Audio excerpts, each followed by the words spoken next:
సాధారణంగా ఇతర దేశాల రాజకీయాల్లో జోక్యం చేసుకోవడం అమెరికాకు అలవాటే కదా సార్. ఇప్పుడు ఎలన్ మస్క్ కూడా ఇతర దేశాల రాజకీయాల్లో జోక్యం చేసుకుంటూ ఉన్నాడు అన్నది ఫ్రాన్స్ అధినేత మెక్రాన్ ఆరోపణ. మెక్రాన్ మాత్రమే కాదు, నార్వే ప్రధాని జొనాస్ కూడా ఈ ఆరోపణ చేశారు సార్. ట్రూడో కూడా దీన్ని సమర్థించారు. అండ్ అంటే ట్రంప్ విజయంలో ఎలన్ మస్క్ అన్ని రకాలుగా ఉపయోగపడ్డాడు అనేది అందరికీ తెలిసిన విషయం. సో ఏంటి సార్, మస్క్ ఇతర దేశాల రాజకీయాల్లో జోక్యం చేసుకోవడం అంటే అమెరికా జోక్యం చేసుకోవడమే తప్పు అంటే అదొక దేశం, ఈయన ఒక ఇండివిజువల్. ఇప్పుడు ఇలాన్ మస్క్ అమెరికా పౌరుడు. అమెరికా రాజకీయాల్లో ఎవరికి సపోర్ట్ చేస్తాడు, ఎవరు సపోర్ట్ చేయడు ఆయన ఇష్టం. కానీ ఆయన దగ్గర డబ్బు ఉంది. ఎంత డబ్బు ఉంది? పిచ్చి పిచ్చిగా డబ్బు ఉంది.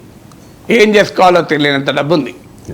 రెండు, ఇంకోటి డబ్బు ఒకటే కాదు, ఆయన చేతిలో మీడియా ఉంది, ప్లాట్ఫామ్ ఉంది, ఎక్స్, కొన్ని కోట్ల ఫాలోవర్స్ ఉండి ప్రజల్ని ప్రభావితం చేయగలిగే సదుపాయాలు, టూల్స్ ఆయన చేతిలో ఉన్నాయి. డబ్బు ఉండడమే సరిపోదు. ఇప్పుడు డబ్బు ఉన్నవాడే ప్రభావం చూపడు. ప్రభావం చూపగలిగే సాధనాలు కూడా చేతిలో ఉండాలి. ప్రభావం చూపగలిగే సాధనాలు చేతులు ఉన్నాయి. రెండు, మూడు, ఒక సక్సెస్ఫుల్ ఎంటర్ప్రెన్యూర్గా, ఒక డిస్రప్టివ్ ఎంటర్ప్రెన్యూర్గా ప్రపంచంలో కోట్లాది మంది ప్రజలను ఇన్ఫ్లుయెన్స్ చేయగలిగే కెపాసిటీ కూడా ఉంది. ఈ మూడు ఉన్నప్పుడు దాన్ని దేనికి వాడుకోవాలి? దేనికి వాడుకుంటున్నాడు ఇలాన్ మస్క్ అంటే, తనకు నచ్చిన రాజకీయ పార్టీలకు, అందులో తనకు నచ్చిన రాజకీయ నాయకులను సమర్థించడమే కాకుండా ఆ దేశాల పాలసీ ఎజెండాను ప్రభావితం చేస్తున్నాడు. పోనీ ఇది ఏమైనా ఆ దేశాల్లో లోక కళ్యాణం కొరకు చేస్తున్నాడా? చేస్తే అది కూడా పోనీ మంచో చెడో సంతోషించవచ్చు. ఇప్పుడు ఉదాహరణకు బంగ్లాదేశ్లో మైనార్టీలపైన జరుగుతున్న, హిందువులపైన జరుగుతున్న దాడులు, ప్రజలపై జరుగుతున్న దాడుల్ని ఆపి జమాత్ ఇస్లామీ బంగ్లాదేశ్, బంగ్లా నేషనలిస్ట్ పార్టీ లాంటి తీవ్రవాద అనుకూల మతోన్మాద పార్టీల చెర నుంచి బంగ్లాదేశ్ను విడిపించడానికి కనుక జోక్యం చేసుకుంటే మనం ఆహ్వానించవచ్చు, ఏం అభ్యంతరం లేదు. కనీసం ఒక మంచి కొరకు చేస్తున్నాడని. ఆఫ్ఘనిస్తాన్ను తాలిబాన్ నుంచి విముక్తి చేసడానికి జోక్యం చేసుకుంటే కాస్త మనం సంతోషించవచ్చు. పోనీ రైటా రాంగా తర్వాత సంగతి. ఒక సిరియాలో అంతర్యుద్ధం ఆపి ఒక ప్రశాంతయుతమైన పాలన జరిగేలా, ప్రజాస్వామ్యం పునరుద్ధరించేలా, ఒక ఫెయిర్ ఎన్నికలు జరిగి డైవర్స్ పాపులేషన్కు రిప్రజెంటేషన్ ఉండేలా సిరియాలో స్టెబిలిటీ కొరకు పనిచేస్తే అభ్యంతరం లేదు, జోక్యం చేసుకొనియండి. గాజాలో యుద్ధం ఆపే దిశగా జోక్యం చేసుకుంటే అభ్యంతరం లేదు. కానీ దేనికి జోక్యం చేసుకుంటున్నాడు? ఒక ఫ్రాన్స్, అది మీరు ఇంతమంది చెప్పింది కరెక్ట్, ఫ్రాన్స్ అధ్యక్షుడు మ్యాక్రాన్ అన్నాడు, వరల్డ్ వైడ్గా ఒక రియాక్షనరీ పాలిటిక్స్ను ప్రతిష్టాపించేందుకు ఆయన జోక్యం చేసుకుంటున్నాడు. అందులో కూడా పర్సనల్ ఎజెండా. ఇప్పుడు ఉదాహరణకు అర్జెంటీనాలో రేర్ ఎర్త్ మెటల్స్ ఉన్నాయి. పెద్ద రేర్ ఎర్త్ మెటల్స్ అంటే మనకు ఈ ఎలక్ట్రిక్ బ్యాటరీస్లో నుంచి మొదలుకొని సెమీ కండక్టర్స్లో వాడేటువంటి చాలా వాల్యుయబుల్ మెటీరియల్, కొబాల్ట్, నికెల్, ఇవే కాకుండా చాలామందికి తెలియని పేర్లు కూడా ఉన్నాయి. ఈ రేర్ ఎర్త్ మెటల్స్ అర్జెంటీనాలో ఉన్నాయి.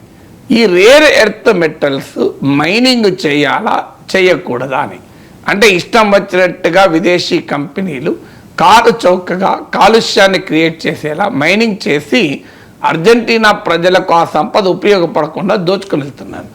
దీనికి అనుకూలంగా ఉండే పార్టీ నాయకుడికి ఇలాన్ మస్క్ మద్దతు ఇస్తున్నాడు. ఎందుకు ఇస్తున్నాడు?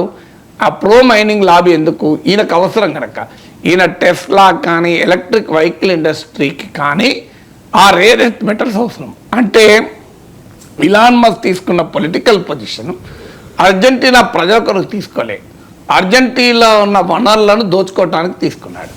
అలాగే మీకు బ్రిటన్లో ఫ్రీడమ్ యూకే పార్టీ అని ఒక పార్టీ ఉంది, highly racist ultra rightist party.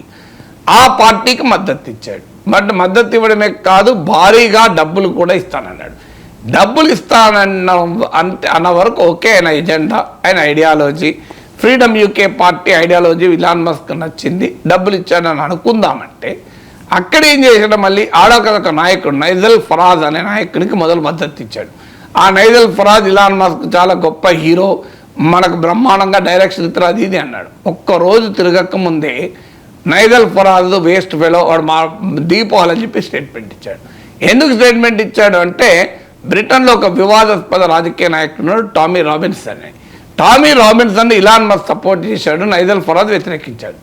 అంటే ఇంత క్లియర్గా చూడండి, తాను మద్దతు ఇచ్చిన రిఫార్మ్ యూకే పార్టీలో కూడా తనకు అనుకూలమైన రాజకీయ నాయకుడు ఉండాలి. అంటే ఒక రకంగా ఆ పార్టీని తాను డిసైడ్ చేస్తాడు. ఇప్పుడు బ్రిటన్లో ఒక రాజకీయ పార్టీ గెలవాలి అని నిర్ణయించడమే కాకుండా ఆ పార్టీలో ఎవడు నాయకుడు ఉండాలి, ఆ పార్టీ ఏ విధానాలు అనుసరించాలి కూడా ఇలాన్ మస్క్ డిసైడ్ చేస్తాడు. ఇప్పుడు ఆస్ట్రేలియా ప్రభుత్వాన్ని ఫాసిస్ట్ ప్రభుత్వం అన్నాడు. జర్మనీలో కూడా ఆల్టర్నేటివ్ ఫర్ జర్మనీ అనే ఒక రైట్ వింగ్ రియాక్షనరీ పార్టీకి మద్దతు ఇచ్చాడు. అందువల్ల ఇలాన్ మస్క్కు డబ్బులు ఉన్నాయి, ఆయనకు కోట్లాది మంది ప్రభావితం చేసే ప్లాట్ఫామ్లు ఉన్నాయి. ఈ రెండు ఉండడమే కాదు, మూడవది నేను ఇంతకుముందు చెప్పినట్లు ప్రజల్ని కూడా ప్రభావితం చేసే పర్సనాలిటీ. ఈ మూడిటికి మించింది ప్రమాదకరమైంది అదే ప్రపంచంలో అత్యంత శక్తివంతమైన దేశాధినేత ఆయన చేతిలో ఉన్నాడు. డొనాల్డ్ ట్రంప్ ఇప్పుడు ఇంకొక 10 రోజులు తిరగక ముందే ఆయన 10 రోజుల్లో అమెరికా అధ్యక్షుడు కాబోతున్నాడు. సో ప్రపంచంలో అత్యంత శక్తివంతమైన మిలిటరీగా ఎకానమిక్గా ఉన్న అమెరికా అధ్యక్షుడు తన చేతిలో ఉన్నాడు. ఇక ప్రపంచ రాజకీయాలను ఏ రకంగా ప్రభావితం చేస్తాడు? పిచ్చి పిచ్చిగా డబ్బులు ఉన్నాయి, వరల్డ్స్ మోస్ట్ పవర్ఫుల్ లీడర్ చేతిలో ఉన్నాడు, మోస్ట్ పవర్ఫుల్ ప్లాట్ఫామ్ చేతిలో ఉంది. దీంతో ప్రపంచంలో తన బిజినెస్ ఇంట్రెస్ట్లకు ఉపయోగపడేలా, తన ఐడియాలజికల్ ఇంట్రెస్ట్లకు ఉపయోగపడేలా ప్రపంచ దేశాల రాజకీయాల్ని, పార్టీల్ని, నేతల్ని ప్రభావితం చేయడం అనేది ఆ దేశ ప్రజల సార్వభౌమాధికారాన్ని దాడి చేయడమే. వరల్డ్ వైడ్గా ఒక రైట్ రియాక్షనరీ పాలిటిక్స్కు మద్దతు ఇస్తూ ప్రపంచ రాజకీయాల్ని తాను చేతిలో పెట్టుకోవాలని చూడడం చాలా ప్రమాదకరమైనటువంటి పరిణామం. అందువల్ల ఇదేదో ఇలాన్ మస్క్ ఏదో అక్కడ వాళ్ళకేదో ఆడి మీద కోపం ఉంది, వీడి మీద ప్రేమ ఉంది అనేది కాదు.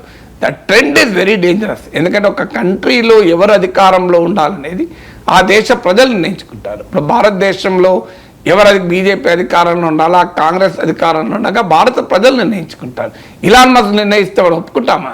ఇప్పుడు ఇలాన్ మస్క్ ఇక్కడ ఎవరు ప్రభుత్వంలో ఉండాలి నేను డిసైడ్ చేస్తా, అందులో పలానా పార్టీ ప్రభుత్వం ఉండాలి, ఆ పార్టీలో పలానోడు నాయకుడు ఉండాలి, ఆ పార్టీ పలానా విధానాన్ని అనుసరించాలి, నా టెస్లాకు ఓపెన్గా ద్వారాలు తెరిచిపెట్టాలి, నా టెస్లా పైన ఏ రకమైన ట్యాక్స్ వేయద్దు, అట్లయితేనే నేను ఆ పలానా పార్టీకి గెలిపిస్తా అంటే మనం అంగీకరిస్తామా? ఇప్పుడు అదే విషయాన్ని బ్రిటన్, జర్మనీ, ఫ్రాన్స్, మీకు ఆస్ట్రేలియా, నార్వే, అర్జెంటీనా ఇలా అన్ని దేశాల్లో రాజకీయ నాయకులు అడుగుతున్నది అదే. మా దేశాల్లో ఎవరు గెలవాలి, ఎవరు గెలవద్దు, ఎవరు నాయకుడుగా ఉండాలి, ఉండకూడదు అనేది ఇలాన్ మస్క్ ఎవరు నిర్ణయించడానికి. అందులో ఈయన ట్రంప్ ఫ్రెండ్ అంటే పవర్ కూడా ఉంటుంది రేపు ఏదైనా చేసడానికి. ఇది ప్రపంచంలో ప్రజాస్వామ్యానికి తీసుకొస్తున్న ఇలాన్ మస్క్ ముప్పిది.